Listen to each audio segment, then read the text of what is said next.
Hello friends, welcome to रोशन की class YouTube channel. आप सभी का आज की इस पाठ्य योजना की वीडियो में एक बार फिर से बहुत बहुत स्वागत है। आज की वीडियो स्टार्ट करने से पहले मैं आप लोगों से बस एक छोटी सी बात करना चाहूँगा यहाँ पे कि मैं आप लोगों के लिए रेगुलर इंटरवल पे यूपी टेट, सी टेट और सुपर टेट के भी यहाँ पे कंटेंट अपलोड करता रहता हूँ, जिसमें मैं कोशिश करता हूँ कि आप लोगों के सामने रियल, जैसे आप लोगों के एग्जाम्स में प्रश्न आते हैं, वो रियल प्रश्न आप लोगों के सामने रखे जाएँ। और आप लोगों को एक वीडियो, अगर आपकी 15 से 20 मिनट की वीडियो है तो आपको एक वीडियो देखने पे मैं कोशिश करता हूँ कि आप लोगों के नंबर इंक्रीज ज़रूर हो। एक वीडियो अगर आप लोग देखते हैं 15 से 20 मिनट की, तो आप लोग, मैं गारंटी लेके कह सकता हूँ कि 1-2 नंबर आप लोगों के हर वीडियो में इंक्रीज होते जाएंगे, अगर आप पूरी वीडियो बहुत ध्यान से देखते हैं और वीडियो को देखने के साथ साथ उसको नोट करते रहते हैं, प्रश्नों को उसके उत्तर के साथ। जो मैं जिस तरीके से समझाता हूँ उसको समझते हुए आप लोग उसको नोट कर लिया करिए, किसी एक कॉपी बना लीजिए उसमें सीटेट या यूपी टेट के नाम से, और अभी से मेहनत करिए। ये मत सोचिए कि आगे चल के 1 साल बाद अगर आप कोई भी काम करना, या बीएड कर रहे हैं या बीटीसी कर रहे हैं या फिर डीएलएड कर रहे हैं, कुछ भी कर रहे हैं, तो ये मत सोचिए कि अगर आप अभी फर्स्ट ईयर में हैं तो ये मत सोचिए कि आगे चल के कर लेंगे, अभी तो एग्ज़ाम नहीं देना हमको।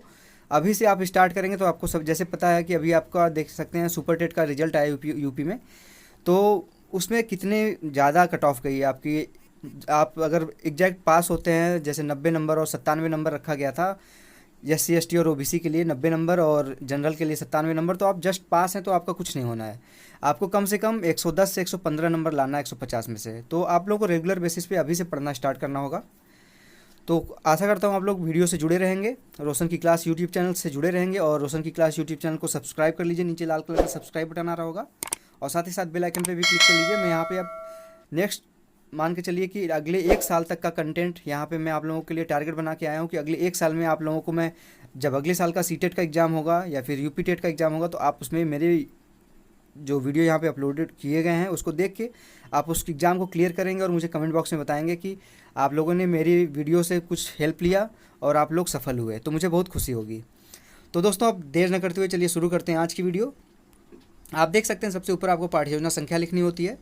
यहाँ पे हमारी संख्या है आज की पाठ्य योजना की 5, बट आपको आपकी पाठ्य योजना की जो संख्या होगी आप वहाँ पे लिखेंगे सबसे ऊपर। उसके बाद विद्यालय का नाम लिखेंगे, जिस विद्यालय में आप लेसन प्लान यानी कि पाठ्य योजना पढ़ाने के लिए जाएंगे। उसके बाद हमारी जो आज की कक्षा है 10 है पाठ्य योजना की, वर्ग है ब, विषय है गणित का, उप विषय है रेखा गणित, कालांश है पंचम, अवधि है 40 से 45 मिनट, और दिनांक आपको यहाँ पे इसलिए लिखना होता है जिससे ये पता चले, अगर आपकी फाइल को चेक कर रहा है तो इसको ये पता चले कि आप किस दिन कौन सा लेसन प्लान किस क्लास में पढ़ाने के लिए गए थे।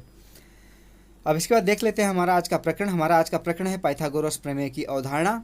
उसके बाद हमको लिखना होता है सामान्य उद्देश्य। सामान्य उद्देश्य आपका जैसे विषय और उपविषय को पढ़ाने से बच्चों में किन किन चीज़ों का मानसिक विकास होगा, उनमें किन किन चीज़ों का डेवलपमेंट होगा, इनके बारे में यहाँ पे पॉइंट वाइज लिखना होता है कुछ सामान्य उद्देश्य। मिनिमम आप 4 से 5 लिख सकते हैं पॉइंट सामान्य उद्देश्य में, और मैक्सिमम 8 से 10 पॉइंट भी इसमें लिखा जा सकता है। पहला पॉइंट है, देख सकते हैं यहाँ पे, छात्रों को गणित विषय को व्यावहारिक जीवन में उपयोग करना सिखाना। दूसरा पॉइंट है, छात्रों में तार्किक ढंग से सोचने की क्षमता का विकास करना। तीसरा पॉइंट है, छात्रों में बौद्धिक तथा मानसिक क्षमता का विकास करना। चौथा पॉइंट है, छात्रों में तर्क शक्ति का विकास करना। पांचवा पॉइंट है, छात्रों में संस्कृत के प्रति संरक्षण देना। और छठवां पॉइंट है, छात्रों को गणित विषय की मूलभूत जानकारी देना। ये था सामान्य उद्देश्य के 6 पॉइंट। अब सामान्य उद्देश्य के बाद हम चलते हैं अपने विशिष्ट उद्देश्य की तरफ। विशिष्ट उद्देश्य में आपका प्रकरण, जैसे आज का हमारा प्रकरण है पाइथागोरस प्रमेय की अवधारणा, तो उसको पढ़ाने से बच्चों में किन किन चीज़ों का विकास होगा उसके बारे में यहाँ पे विशिष्ट उद्देश्य में लिखा जाता है। विशिष्ट उद्देश्य में आप मिनिमम 3 पॉइंट लिख सकते हैं, और मैक्सिमम इसमें 5 से 6 पॉइंट लिखा जा सकता है। तो देख लीजिए, पहला पॉइंट है इसमें, छात्रों को पाइथागोरस प्रमेय के कथन का प्रत्यास्मरण कराना। दूसरा पॉइंट है, छात्रों को इस तथ्य का प्रत्यास्मरण कराना कि पाइथागोरस प्रमेय केवल तभी लागू हो सकता है या फिर लागू होता है जब त्रिभुज एक समकोण त्रिभुज हो। छात्रों को पाइथागोरस प्रमेय में बीजीय कथन का प्रत्यास्मरण कराना। चौथा पॉइंट है, छात्रों को समकोण त्रिभुज और पाइथागोरस प्रमेय में संबंध बताना। पांचवा पॉइंट है, छात्रों को पाइथागोरस प्रमेय से संबंधित प्रश्नों को बताना। और छठा पॉइंट है, छात्रों को उपयुक्त सामग्री देकर पाइथागोरस प्रमेय का सत्यापन करवाना। ये था विशिष्ट उद्देश्य। विशिष्ट उद्देश्य के बाद आता है हमारा सहायक सामग्री। सहायक सामग्री को आप शिक्षण सहायक सामग्री भी लिख सकते हैं, क्योंकि ये सारी सामग्रियों की आप सहायता लेते हैं शिक्षण कार्य करते समय। तो यहाँ पे देख लीजिए, लिखा गया है, चार्ट पर बना समकोण त्रिभुज का स्वच्छ नामांकित चित्र, एक मोटा पर्याप्त लंबा चौड़ा कागज, कैंची, चौक, डस्टर, लपेट, श्यामपट्ट आदि। इसके बाद हम चलते हैं अपने पूर्व ज्ञान की तरफ। यहाँ पे हेडिंग लिखना होता है आपको पूर्व ज्ञान। पूर्व ज्ञान में आपको लिखना है, छात्र त्रिभुज एवं त्रिभुज के प्रकारों की सामान्य जानकारी रखते हैं। अब पूर्व ज्ञान के बाद आता है हमारे लेसन प्लान का सबसे इंपॉर्टेंट पॉइंट, जिसका नाम है प्रस्तावना प्रश्न। सभी को पता होगा प्रस्तावना प्रश्न सबसे कठिन होता है किसी भी लेसन प्लान में, क्योंकि उसमें प्रश्न आपको बनाने होते हैं अपने मन से। जितने अच्छे तरीके से आप प्रश्न बनाएंगे, छात्राध्यापक कथन में लिखना होगा उस प्रश्नों को, उतने आसानी से आपका प्रकरण निकलेगा। छात्र आपके प्रकरण को उतनी आसानी से बता पाएंगे। यहाँ पे आप मिनिमम 3 प्रश्न पूछ के अपना प्रकरण निकलवा सकते हैं और मैक्सिमम 5 से 6 प्रश्न भी पूछा जा सकता है। तो देखते हैं प्रस्तावना प्रश्न में। सबसे पहले देख लीजिए, क्रम संख्या बनाना होता है एक कॉलम, दूसरा कॉलम है छात्राध्यापक कथन। अगर आप छात्राध्यापिका हैं तो यहाँ पे छात्राध्यापिका कथन होगा, उसके बाद छात्र छात्रा कथन है तीसरा कॉलम। इसमें देख लीजिए, क्रम संख्या में पहला प्रश्न पहला लिखना है नंबर 1, उसके छात्राध्यापक कथन में लिखना है 3 रेखाखंडों से बनी सरल बंद आकृति को क्या कहते हैं, तो बच्चे बता देंगे छात्र छात्रा के कथन में त्रिभुज। दूसरा यहाँ पे प्रश्न बनता है, कोण के आधार पर त्रिभुज कितने प्रकार से बांटे गए हैं या प्रकार के होते हैं, तो छात्र छात्रा कथन में लिखेंगे, वो बोलेंगे कि 3 प्रकार के होते हैं। इसके बाद तीसरा प्रश्न यहाँ पे बच्चों से पूछिए कौन कौन से, वो तीनों प्रकारों के नाम बताइए, तो बच्चे बता देंगे न्यून कोण त्रिभुज, समकोण त्रिभुज और अधिक कोण त्रिभुज। अब चौथा यहाँ पे प्रश्न बनता है, समकोण त्रिभुज की सबसे बड़ी भुजा को क्या कहते हैं, तो यहाँ पे ये हो जाएगा, यहाँ पे आप बच्चों को नहीं बताएं अभी इसके बारे में, तो वो इसका उत्तर नहीं दे पाएंगे। तो ये हो जाएगा यहाँ पे समस्यात्मक प्रश्न।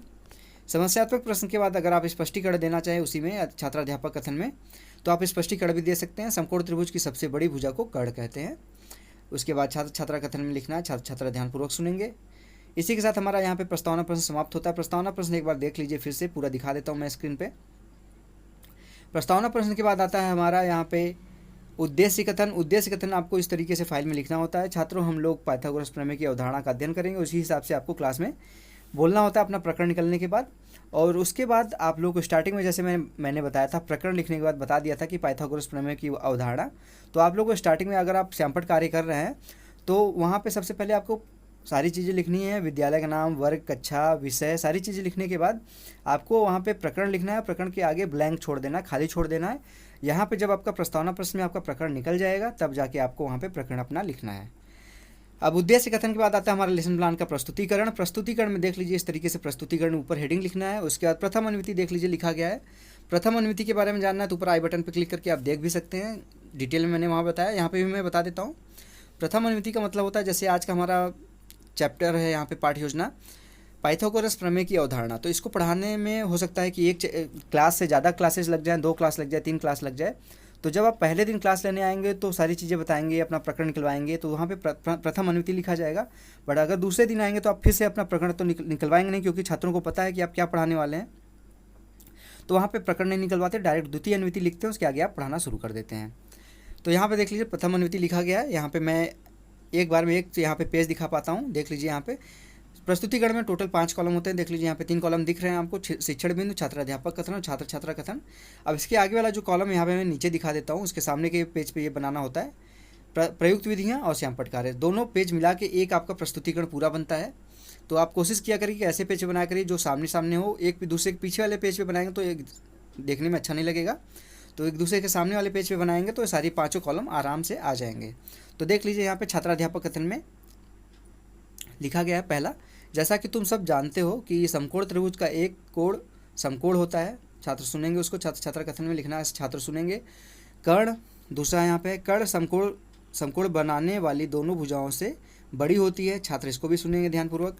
प्रदर्शन में देख लीजिए तीसरा यहाँ पे है, छात्राध्यापक चार्ट पर निर्मित चित्र छात्रों को दिखाते हुए एक समकोण त्रिभुज वहाँ पे बनाया हुआ है चार्ट पे।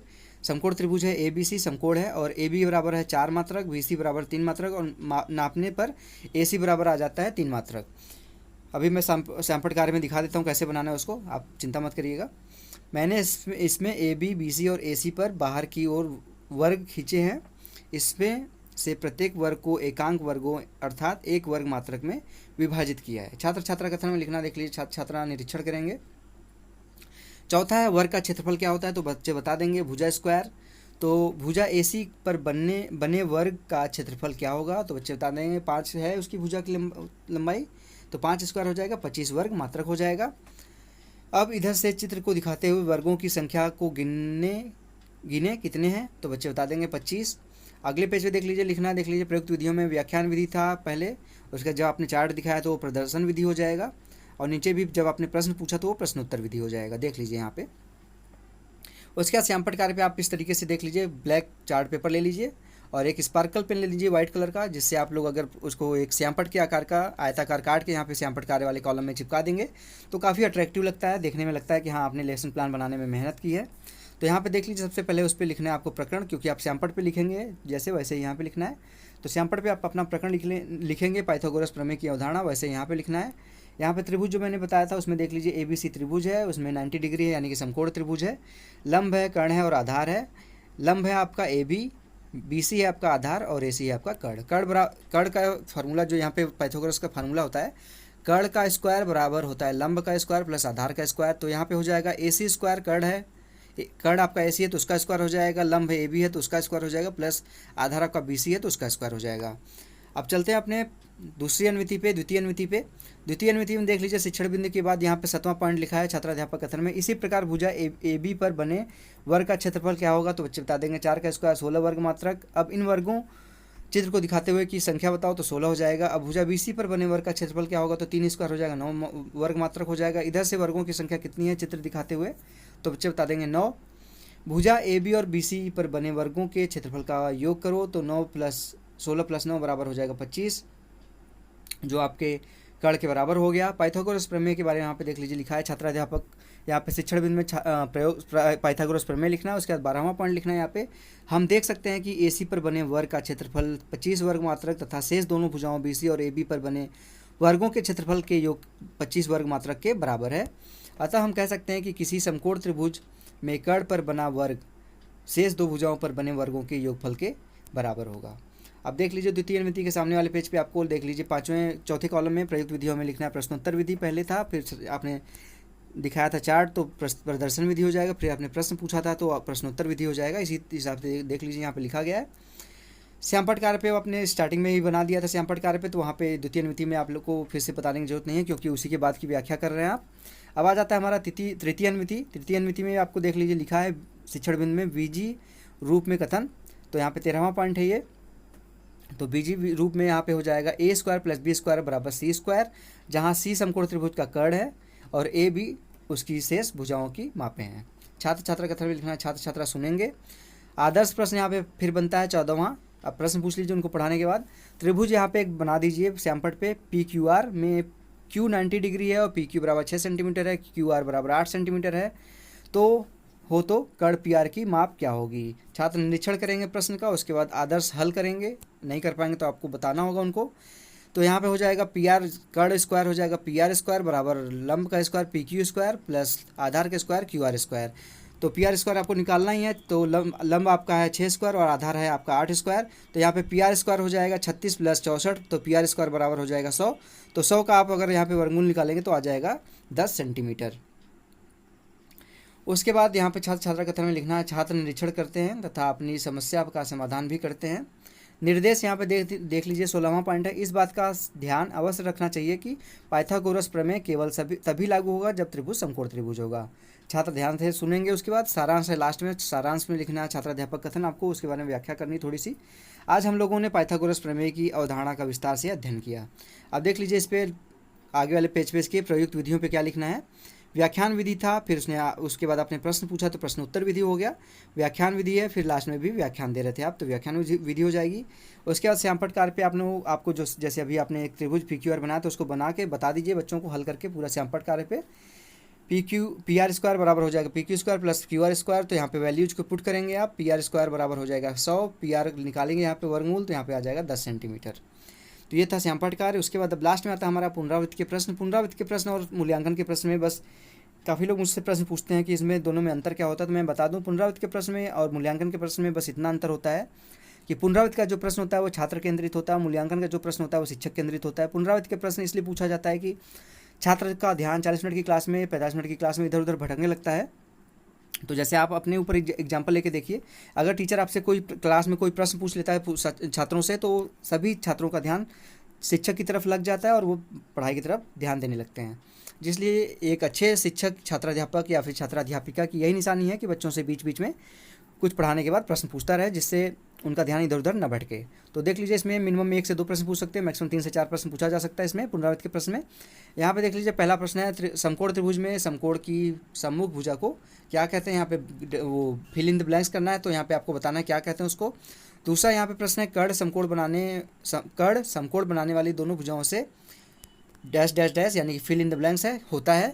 उसके बाद आता है मूल्यांकन के प्रश्न। मूल्यांकन के प्रश्न में भी आप मिनिमम 1 से 2 प्रश्न पूछ सकते हैं, मैक्सिमम 3 से 4 प्रश्न पूछ सकते हैं। मूल्यांकन का प्रश्न जैसे मैं बताया था कि शिक्षक केंद्रित होता है, तो शिक्षक केंद्रित होने का मतलब है कि यहाँ पे शिक्षक अपना मूल्यांकन करता है, बच्चों से प्रश्न पूछ के। अगर उसने अच्छे तरीके से पढ़ाया तो उसका मूल्यांकन होगा, अगर बच्चे उसके सभी प्रश्नों का उत्तर दे देते हैं।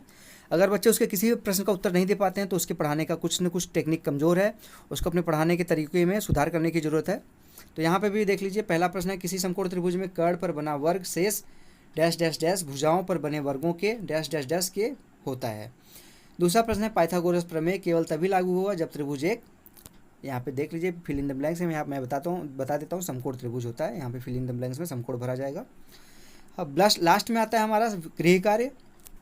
गृह कार्य में देख लीजिए, आपको बच्चों को घर से करके लाने के लिए कुछ होमवर्क दिया जाता है, तो यहाँ पे आप मिनिमम 1 से 2 प्रश्न दे सकते हैं, जिस हिसाब से आपने 40 मिनट की क्लास में पढ़ाया होगा। तो देख लीजिए, पहला प्रश्न है, निम्नलिखित त्रिभुज को देखकर अपनी अभ्यास पुस्तिका में रिक्त स्थान की पूर्ति करिए। त्रिभुज बना दिया गया ABC और DEF, उसमें यक्स दे दिया गया है, कर्ण की लंबाई है 7 दे दिया गया, लंब है 24 है इसका आधार, और दूसरा है 26 दिया गया है कर्ण, 24 है उसका लंब और y है आधार। तो यहाँ पे y निकालना है, वहाँ पे x निकालना है।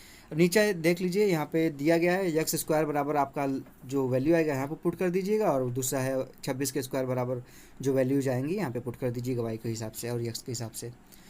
तो दोस्तों, इसी के साथ हमारा गृह कार्य समाप्त होने के साथ के साथ हमारा लेसन प्लान यहाँ पे समाप्त हो जाता है। आशा करता हूँ आप लोगों को आज का वीडियो बहुत पसंद आया होगा। काफ़ी मेहनत से आज का लेसन प्लान मैंने बनाया था। तो ऐसे ही लेसन प्लान प्राप्त करने के लिए रोशन की क्लास यूट्यूब चैनल से जुड़े रहिए। रोशन की क्लास यूट्यूब चैनल को सब्सक्राइब कर लीजिए, नीचे लाल कलर का सब्सक्राइब बटन आ रहा होगा, उस पर क्लिक करके। और अगर आपको आज की वीडियो पसंद आई हो तो आज की वीडियो को लाइक कर दिया करिए, नीचे लाइक बटन होता है, उस पर क्लिक करने से आपको कुछ नहीं जाएगा, सिर्फ लाइक कर दीजिए, मुझे मोटिवेशन मिलेगा और मैं आप लोगों के लिए और अच्छे कंटेंट यहाँ पे अपलोड कर सकूँगा। और इस वीडियो को अपने दोस्तों के साथ भी शेयर किया करिए, जिससे उनको भी अगर कोई भी लेसन प्लान बनाने में दिक्कत आ रही है तो उनको लेसन प्लान बनाने में कोई दिक्कत ना आए।